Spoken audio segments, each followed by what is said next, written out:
What is going on, everyone? Yu-Gi-Oh here, and we are back with another video. Today, after popular demand and a lot of tweaking and sort of deliberating, I have the Mikankguu post-Age of Overlord deck list. Now, this list is still admittedly a work in process. However, I feel as though it is highly competitive. It still can compete with meta decks and rogue decks alike, and with the right competent pilot that knows interactions from the opponent, that knows when to hand trap at particular times, I think this deck can do extremely well in both a locals and very competitive tournament environment. So before we jump into the deck profile, let me just say again, thank you for all of your support with this page and channel. I am very happy to announce, and you might have seen this in the community tabs already, that we have entered the partnership program with YouTube. So that means that you can become a member of the Goo Gang, as I like to call it. You can, send a super thanks or become a member and sort of get perks and special sort of, things, on the side, like, early iterations of the Goo build or new modifications we're making, or private live chats where we can discuss the deck theorizing and new techs and that kind of thing. So if you want to, be a part of that, then definitely hit one of the tabs below the video. Otherwise, again, thank you so much for liking and subscribing and hitting the notification bell on these videos. We are approaching the big 1K, and of course, once we do that, more opportunities open up for the page. So again, can't do this without you. Make sure that you spread the word on the Mikankguu stuff. Like, subscribe, hit the notification bell for all that Goo goodness. Now, let's jump into this profile. I've taken it out to a couple different OTS tourneys, done pretty well with it. Usually, if we do fall in the standings, it's because of my own error, and I don't believe that it's the deck's fault. I think this deck is highly consistent. It's a 46 card build that has about 8 starters in it, which leads to very, very consistent 1 card starter hands. So I think the construction of this deck is really good, but we have made some pretty big modifications since you last saw it. So let's jump into it. And if you see anything different, if you think that we can optimize the deck in a different way or try a new tech out, please do let me know. And we'll have a conversation about it in the comments or in one of those membership live chats. So yeah, let's dive in and let's see what you think. So let's start off with our main deck. Of course, we are going to go with the best girl, Ohime. We have 3 Ohime here. Now, 3 Ohime obviously is mandatory. You need 3 of her. She is your, searcher. She's your starter. She allows you to discard things like, equips or Mikanko girls or anything else that can kind of generate advantage for you later on in the turn. So definitely 3 of, no question about that. I think we understand that pretty well. Of course, for our main Mikanko girl lineup, nothing has changed here. We still have 2 Huli, 2 Hare, and a Nini here as well. So we have the 2-2-1 ratio. Still really like these ratios, still think that they are valuable and that they add a lot to the deck. I don't think I would change this. Again, if you want to cut more room for non-engine or for maybe a different package of some kind, you might want to cut the Nini, but if you do cut the Nini, then you'll have to cut Promise as well, just because I think they go kind of hand in hand. So otherwise, really like this package, really like these ratios. And what we do here on the Mikankguu channel is we try to prioritize the Mikanko engine. So that's what we're doing here. Okay, now this is a big change in terms of our normal summon. As you've been seeing in almost all of our combo videos, we have the connector package, but I've changed that to the Sublimation Knight package plus the Squeak Knight here. So why the change, and what does it offer you that's a little bit different than connector? Well, first of all, let me just say, if you do feel more comfortable playing connector and you want the hand knowledge, then by all means play connector. Any of the combo videos that you see on the channel can be accomplished, obviously, with the connector package, but it can also be accomplished with the Sublimation Knight package. When you special or normal summon Sublimation Knight, you can activate its effect to equip any Fire Warrior or Geminite card from deck right to Sub Knight. So in this case, we always go with Squeak Knight, and then the Squeak Knight effect will then special summon itself, and then you go into an instant I sold from there. So what's the big advantage of Sub Knight? Well, with Sub Knight, he can't get Ash because you're equipping Squeak Knight directly from deck. Can't be drolled either because, again, it's going right from directly from deck. And if it does get impermed or veilered, we have other means of extending to get to iSold. This build in particular is really iSold turbo heavy. And I wanted to find different routes and different variations that can get us to iSold even if our normal summon isn't ideal. What's also nice about Sub Knight is that even if you have to sort of awkwardly get to iSold, whether it's through like a Hare and a Renault, for example, you can still send 3 equips with iSold to then special out Sublimation Knight and still get its effect to equip, because it can either be on normal or special summon, whereas, as you know, Connector needs to be normal summon to get that effect to bring out Dolphin. So that is one of those things, of course, that you have to keep in mind. Another thing is Dolphin does obviously discard for cost. Sometimes that's necessary if we have certain things in our hand. Other times we want to keep hand advantage, again, especially if we have like non-engine that we want to use on the opponent's turn. So those are just things that I've considered. Another also hidden synergy with Sub Knight that I really like is that it's a level 3, and we are playing a lot of level 3s in the deck. We're trying to optimize another engine, and you'll see what that is in just a moment. But the level 3s do come up, and it also comes up for something that we're playing in the extra deck as well. So keep an eye and ear out for that just later on in this video. So there's a lot of sort of hidden synergy, I think, using Sub Knight, and it makes a lot of sense to use him. But yeah, I really have enjoyed using Sub Knight. Not getting Ash, not getting drolled is really nice. Of course, you know, we love hand knowledge. It does allow us to kind of build a board around certain things. You know, if they have Nib in hand, that does hurt us because we don't know whether to play around it or not. But these are things that you have to consider and weigh out as you build this deck. If you want to play Connector package, by all means, do it. There's nothing wrong with that. I'm just trying to figure out different routes that make this deck a little bit more versatile, because often when a Connector gets negated and it's always going to deserve some form of interaction, I kind of get a little bit stifled and I'm not able to play as optimally as I would like to. So just keep that in mind. But anyway, Sub Knight, really enjoyed him, and have enjoyed also, again, a lot of the hidden synergy that's available. So let's go into the Fire Warrior lineup. We have 1 Renault, 1 Oliver, and the new addition is 1 Fire Flint Lady. So why these 3? We had to take out Roland, which unfortunately sucks because I think Roland is one of the best adds from the iSold search on Summon, obviously. Because it's a quick effect equip card that, you know, can proc your Mikanko girls and also just kind of add extra advantage in the end phase of your following turn for more clapback. But obviously, you know, it goes without saying, Renault, great extender, grab and equip from Graveyard, allows you to extend, allows you to make a lot of your combos viable. Oliver, as you've seen before, helps you make Barone. It also equips to Barone to make it untargetable. Also, it does come up quite often that Oliver can special itself using an equip on field or in hand, or a Fire Warrior in hand or on field as well, to make it a level 1 tuner, and that can also open up Barone plays that can with Power Tool Braver Dragon, which you've seen in other combos. And of course, you know, it just does a lot for getting to iSold if need be as well.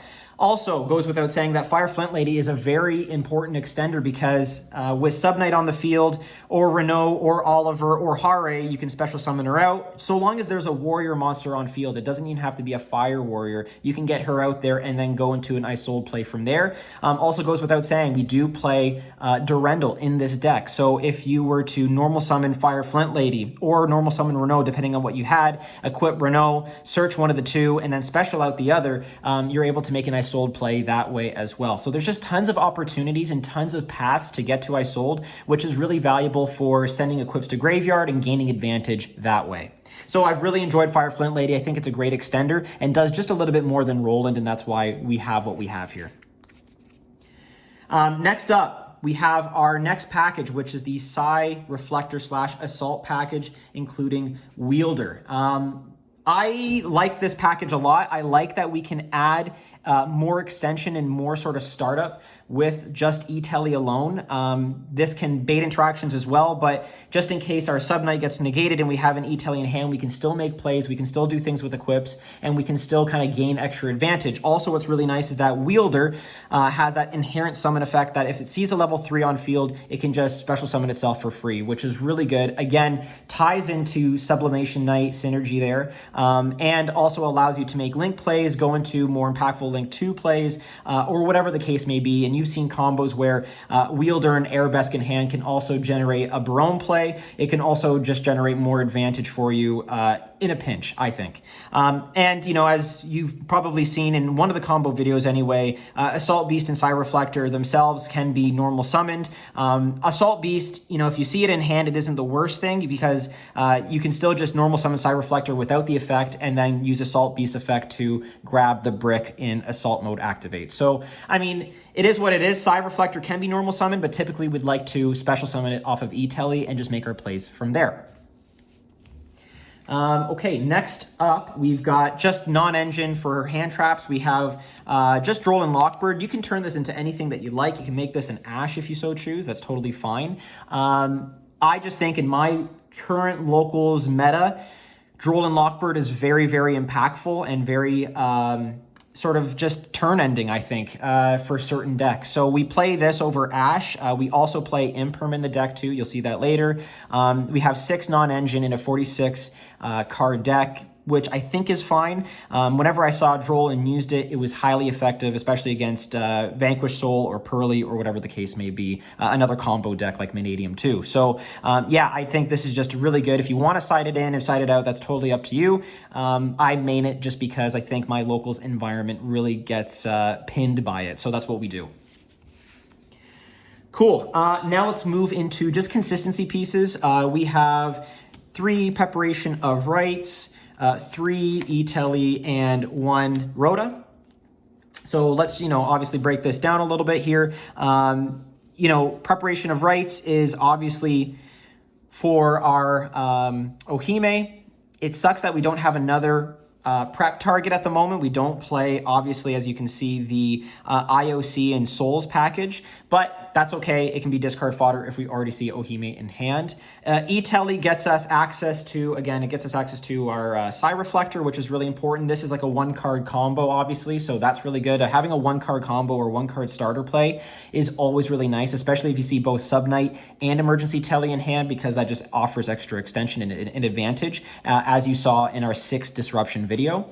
But anyway, yeah, we have E-Telly also can search out Hooli, which if you link off and bring back is really free. And of course, E-Telly is great for something like Wielder because it is a psychic level 3 or lower monster, or level 3 psychic. So that's really, really good. And what's great about Emergency Teleport, as I've said multiple times, it's not once per turn. So if you have 3 E-Tellys, what my deck provides is it has 3 E-Telly targets for you to use, and it does come up where you have multiple E-Tellys in hand and you can actually gain advantage by using all 3 targets to go into a particular monster we'll talk about in a moment. Reinforcement of the army obviously searches out your starter in Sublimation Knight. Something that is really, really important by using Sublimation Knight is that if you need to use reinforcement of the army to grab your Sub-Knight, you can still work under Droll if you get Drolled after reinforcement of the army. So that's one thing that I didn't like using the connector package, is if you were to use reinforcement of the army and then get connector, connector is less impactful because you'll get Drolled, and that hurts because you want to see connector beforehand so you can snipe out that Droll. But again, what's nice about Sublimation Knight, it's a little bit more resilient that way. So if you look for it with reinforcement of the army, you can still play and make interesting lines from there. Okay, so here's our consistency cards, and I like all of them. I think they add a lot to the deck and just, you know, can keep our hands very, very consistent, like I said, with our plays moving forward. So yeah, wouldn't change anything about those ratios either. Next, we'll get into some of the Mikanko specific stuff. So, you know, we have 2 Ceremony. Now, I have seen people cut Ceremony to 1 and then main 1 Kagura. That's, I think, a viable play. It depends on the grind state of the game, and it depends on where you're at with your combo lines. If you're making very wide boards like I am, I think that, you know, having only 1 Ceremony is a little bit risky. But if you need to take out back row in a pinch, I think Kagura is a really good option. And I wouldn't mind maybe side decking Kagura. It's not currently in my side right now because it is pretty tight. But if I do kind of move in that direction, I think it's a viable target. And then you can just, you know, side 1 Ceremony out and put a Kagura in the main. So that's totally up to you and how you want to approach it. But yeah, I still think 2 Ceremony is fine. You don't want to see it too often. often and you want to search it out with Ohime. But if you do see it in hand with a Mikanko girl, then you can make plays that way as well.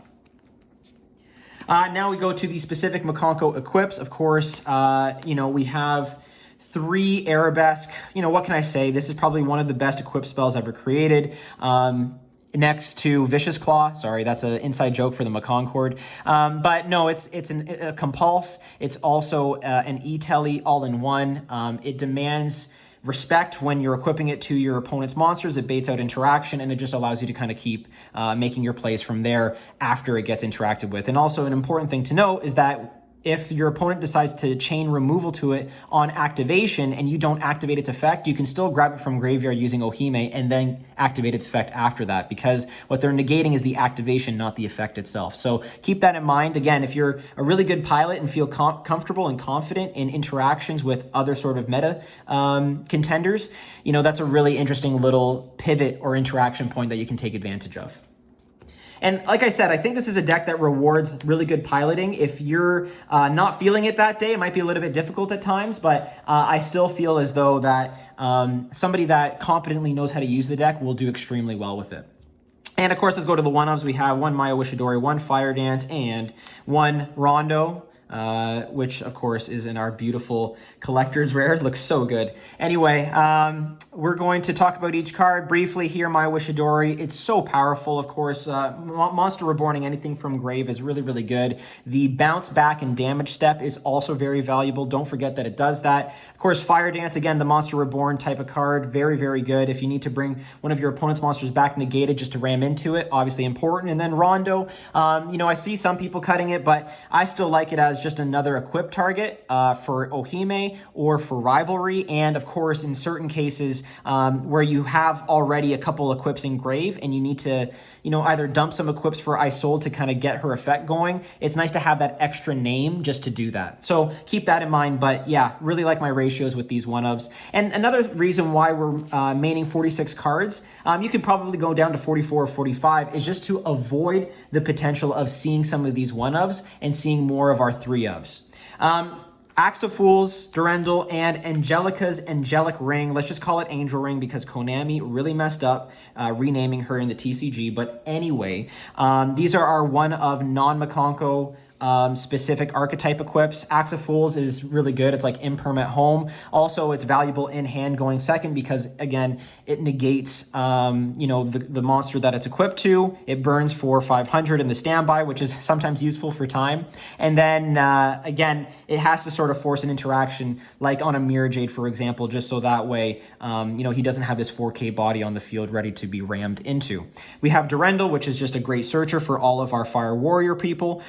Like I said earlier, if you have Renault and then equip Durendal to this, then you can search Fire Flint Lady, Special Fire Flint Lady, and go into Isolde that way. And then even with, Renault's effect, if it's the other way, you can get back the Durendal that way too. So if you, for example, go Fire Flint Lady, Durendal effect, grab Renault Special, Renault grab Durendal, that gives you more follow-up on the next turn.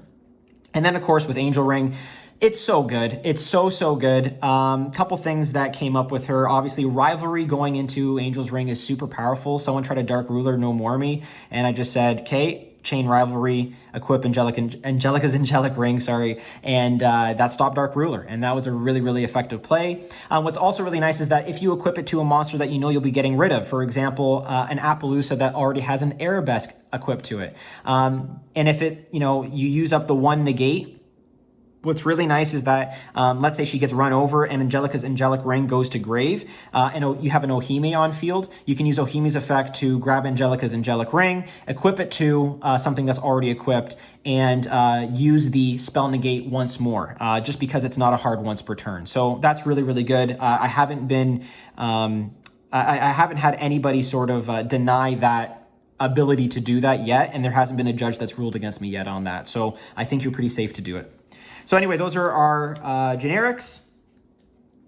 We'll go into the traps. Of course, we do main all of the Mikanko traps. We have 1 Rivalry, 1 Promise, 1 Spirit Walk. what can I say? Really good. If you play Nini, obviously you're playing Promise. We've talked about combos with her in mind, which is really good. Rivalry grabs you Angelic. Oh man, I hate saying that name. Rivalry grabs you Angel's Ring, which is really good, or Rondo, which again is very, very impactful. Spirit Walk can be a time card in some cases, but just removing a card by equipping it is also really, really good too. Just means that you're not proccing any destruction effects or anything like that. It's really good against Unchained that way too. So yeah, I think you have to use all three. If you're not going to use Nini, then take out Promise. I think you're fine that way too. So we'll move into just the one brick in the deck. Sorry folks, I'm hitting the camera here, which is just Assault Mode Activate. Yeah, it is what it is. You have to play it, but again, to avoid seeing it, that's why we play a little bit more of a higher card count with 46, just to reduce the odds of seeing it in our hand. And actually, since playing it, I think I've only seen it like once come up. So if that's the case, that's okay, because E-Telly isn't dead in our hand. We can just go into a Hooli line or use that E-Telly for a wielder to, make extension and plays that way. And of course, like I said earlier, Infinite Impermanence, great back row disruption. Also, if you set it, of course, just great in hand, great going second. If you top deck it, yeah, I really like this card. And that's part of our 6 non-engine lineup. Okay, let's move into the extra deck now. So extra deck, we are playing 1 Herald of the Arclight. You can play 2, and I think in some cases 2 is more beneficial, but for this particular build, I thought 1 was enough, just because we're not playing Revolution Synchron, so it's not necessary that you're going to need 2, like past combos that I've showed before. So 1 should be enough, and against here, you can just leave it on the board, and they really struggle with that. So 1 is good. We play 1 Golden Cloud Maylong, just because, again, we play Wielder, which is a level 3 tuner, sorry. So this plus that plus a Mikanko girl can make this. And as I said before, you can turn into a level 7, Fire Dance one of your Mikanko girls back and go to a Baron. So that's also really nice. What's also really nice is that going second, you can break boards by going into that Baron line by sending the Maylong and another card. The Maylong will spin back a card, which is really good, or bounce back a card to hand. And the Wielder, when it's sent to graveyard, can pop a card. So, that's just another way to sort of disrupt opponents on your second turn, or going second when you lose the die roll. Of course, we have one of the MVPs of the deck, Power Tool Braver Dragon. Really, really good card. It's like Isolde 2.0. I've said that multiple times. It just grabs you anything you need. Typically, you're grabbing Durendal and Mayo off of this. You can also grab Axe of Fools off of this. And what's cool is that Axe of Fools equipped to this doesn't, it negates it, but sending the equip from it is for cost. So you can send the Axe of Fools for cost, and then it's fine. But if you have Oliver in hand, then you can just use the Oliver, get rid of the Axe of Fools, and then this is good to go. So I like it. And then, of course, when you special out the Oliver to level 1, 1 plus 9 is Baron. Speaking of which, here is our Baron de Fleur. No, Baron's just really good. Obviously, a really impactful card. It, in combination with SP, is very good, because SP, when it banishes it in the end phase, it comes back and it still gets its Omni Negate refreshed. So what can I say? As I always say, Baron is Baron, and that's very good.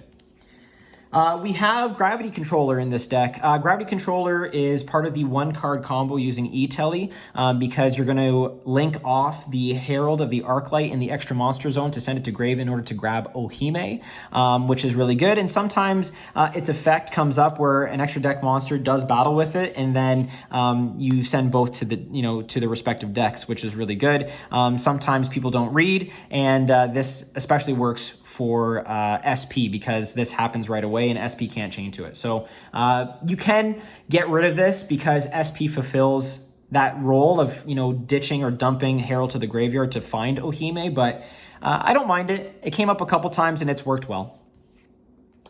Of course, we have the heart and soul of the deck, Isolde, 2 Tails of the Noble Knights. Yeah, she's just really good. You know what she does. She sends equips, she gains advantage.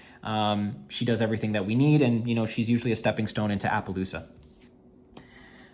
We have IP Masquerena and our girl, SP Little Knight. Sorry, folks, I can't make this completely budget. You just kind of have to play these 2 cards in the extra deck. It's sort of mandatory. SP Little Knight is so good. Opponents are wasting 2 interactions on 1 card, which is always satisfying. And then IP going into SP, again, is very good, just because she can't be destroyed by card effect at that point. So yeah, this combination is always very good. And you can also use your IP Masquerena plays with a Nini to go into your Apo, and we've talked about this before. But yes, you do have to play SP at some point. And if you don't have the budget for it, that's completely fine. Okay, Appaloosa, Bow of the Goddess. Wow, what can I say? You know, she's Apo, she's very good. Negates are good the last time I checked. And usually people are trying to waste her negates to force a battle phase. And at that point, she's done her job because you survived that turn. And now you can go back to the clapback and use your Mikanko girls and the advantage generated from graveyard to just win the duel. Okay, this is kind of the spicy tech of the deck. Ashura King. We play so many level 3s, including Wielder and Sub Knight, that it is very possible to go into Ashura King. A format Ashura King in an empty board will be game. Often the 3 monsters or 3 level 3 monsters isn't game. It gets you 7,500. But if you have a Baron or another card with it on top of that, that is game. So sometimes you'll be in an open board game state, and Ashura King just does the trick. And it's going to have a lot of materials underneath it to go into a Zeus or possibly even a Typhon. It's up to you. We do end up playing here the Exes Bugs with our Lancer, full armored Dark Knight Lancer.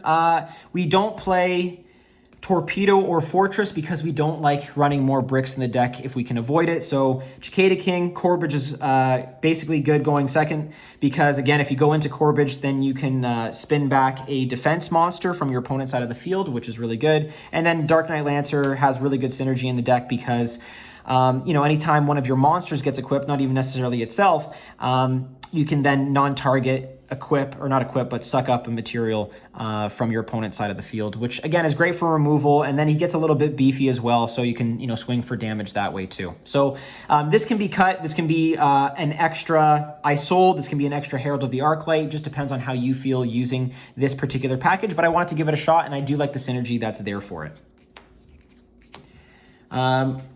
Okay, next up we have Super Star Slayer Typhon Sky Crisis. We're just going to call him Typhon. He's really good. He does come up from time to time just because he's so generic, and then you can kind of allow your opponent, or not allow your opponent, but allow yourself to stall your opponent to the next battle phase or to the next sort of turn, just so that way, you know, you can try to grinding the game state out. And then spinning back a card is also very good non-targeting. So I wish it was a quick effect, but that would be extremely broken. And of course, if you're up against certain matchups that have a lot of big beaters, like Unchained or Branded, for example, stopping 3K monsters is very impactful. You know, from activating their effects, obviously. And by the way, that's activating effects anywhere on the field. And lastly, we have Zeus. We can stack Zeus on top of Ashura King. We can stack Zeus on top of Dark Knight Lancer, depending on what you have. And it's got quite a few materials underneath it to make things happen. So yeah, we play Zeus because it's a good sort of grind card in a simplified game state if we can't get game right away.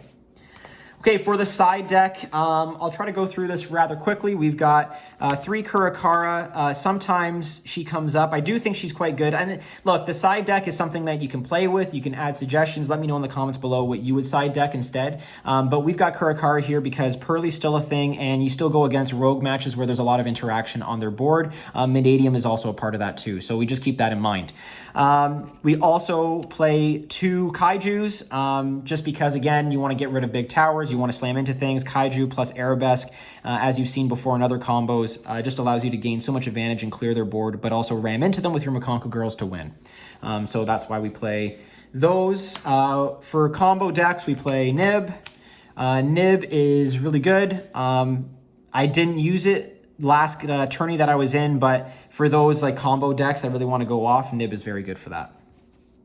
DD Crow is the next in line here. DD Crow is very good. If you want to play Bestials, you can, but DD Crow hits everything, including spells and traps, so that's why we play it. Against Branded, it's very impactful. You just got to know when to interact with it or when to use it for interaction points. And finally, we have Harpy's Feather Duster and 2 Lightning Storms, or I shouldn't say finally, but we have these as back row hate. These can be Cosmic Cyclones if you prefer. It's up to you, and of course, Harpy's is a blowout card. Lastly, we have Metal Silver Armor. This can come in handy with certain matchups depending on who you're up against. Against R-Ace, it's very good because they target their stuff, and also against certain Unchained matchups as well. So altogether, folks, that is the deck list and the side deck and extra deck. Please do let me know in the comments below if this is something that you're going to try. Let me know how it goes for your next locals. We're always trying to optimize the deck and make it as powerful and impactful as possible. With that all being said, I really appreciate your support with the page. Like I said, we're so close to the 1K, and if you want to support the page in other ways, become a member of the Goo Gang, send a super thanks through. It all goes to more content creation and more things for you to kind of play off of and think about. So again, with that all being said, folks, this is Yu-Gi-Oh! Post-AGOV Mikankguu deck list, signing out.